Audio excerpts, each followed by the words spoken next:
سورہ سجدہ آیت نمبر 11 اللہ فرماتے ہیں قُلْ يَتَوَفَّاكُمْ مَلَكُ الْمَوْتِ الَّذِي وُكِّلَ بِكُمْ ثُمَّ إِلَىٰ رَبِّكُمْ تُرْجَعُونَ قُلْ کہہ دیجئے يَتَوَفَّاكُمْ فوت کرتا ہے تمہیں ملک الموت موت کا فرشتہ الذی وہ وکل مقرر کیا گیا ہے بکم تم پر ثم پھر الی ربکم اپنے رب ہی کی طرف ترجعون تم لوٹائے جاؤ گے۔ سورہ عنکبوت آیت نمبر 57 اللہ فرماتے ہیں کل نفس ذائقۃ الموت ثم الینا ترجعون کل ہر نفس نفس ذائقۃ الموت چکنے والا ہے موت ثم الینا پھر ہماری طرف ترجعون تم لوٹائے جاؤ گے۔ سورہ الحاقہ میں اللہ فرماتے ہیں کہ جس شخص کو اعمال نامہ بائیں ہاتھ میں ملا تو وہ کہے گا کہ کاش مجھے میرا اعمال نامہ نہ ملتا، مجھے میری کتاب نہ دی جاتی اور نہ میں جانتا کہ میرا حساب کیا ہے۔ اور پھر اللہ فرماتے ہیں کہ وہ کہتا ہے کہ یا لیتہا کانت القاضیہ، اے کاش وہ ہوتی فیصلہ کر دینے والی، یعنی موت ہی میرا فیصلہ کر دیتی اور مجھے دوبارہ نہ اٹھایا جاتا اور نہ میرا حساب کتاب ہوتا۔ تو بہرحال انسان کی جو دنیاوی زندگی ہے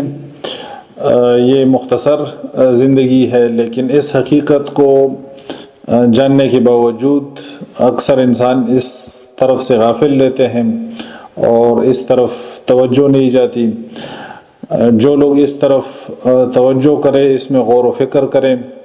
تو ان کی زندگی سنور جائے، ان کے اعمال وہ سنور جائے، اور یہ انسان کے تزکیے کا ایک بہت بڑا ذریعہ ہے۔ اگر انسان غور و فکر کرے اس حقیقت میں کہ جو یہ دنیاوی زندگی ہے یہ محض ایک کھیل تماشا ہے اور یہ نظر کا دھوکہ ہے، اور مال اولاد یہ دنیا کی چمک دمک یہ ساری چیزیں عارضی ہے اور انسان کو دھوکے میں ڈالتی ہیں اور انسان کو حقیقت سے اور سیدھے راستے سے یہ چیزیں غافل کرتی ہیں، غفلت کی طرف لے جاتی ہیں۔ اور جو شخص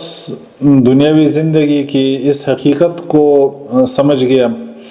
کہ یہ عارضی ہے، یہ انسرٹن ہے، اس کا کچھ اعتبار نہیں، یہ کب ختم ہونے والی ہے اور یہ بہرحال ختم ہونے والی ہے اور یہ پلک جھپک میں ختم ہونے والی ہے۔ جس کی 80 سال عمر ہے اس سے پوچھیں کہ یہ 80 سال کس طرح گزرے، جس کی 90 سال عمر ہے، 70 سال عمر ہے، پوچھ لے ان سے کہ یہ کیسے گزرے۔ پلک جھپک ہی بتلائیں گے۔ اور ہم میں سے ہر انسان اپنی زندگی میں غور کریں، 40 سال عمر ہے، 50 سال عمر ہے، 60 سال عمر ہے، تو پیچھے مڑ کے دیکھ لیں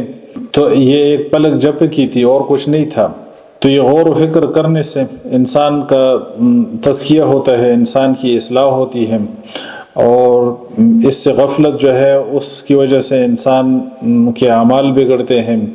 انسان کی سوچ اور فکر بگڑتی ہے، اور اس میں غور و فکر سے انسان کی اصلاح ہوتی ہے اور سیدھی راہ پہ چلتا ہے۔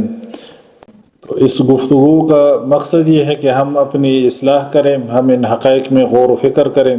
یعنی دنیاوی باغ دوڑ یہ تو لگی رہتی ہے، تو انسان کی ضروریات ہے، اس میں انسان لگا رہتا ہے، لیکن جو حقیقت ہے اس سے انسان غافل نہ ہو۔ سبحانک اللہم و بحمدک اشہد ان لا الہ الا انت استغفرک و اتوب الیک۔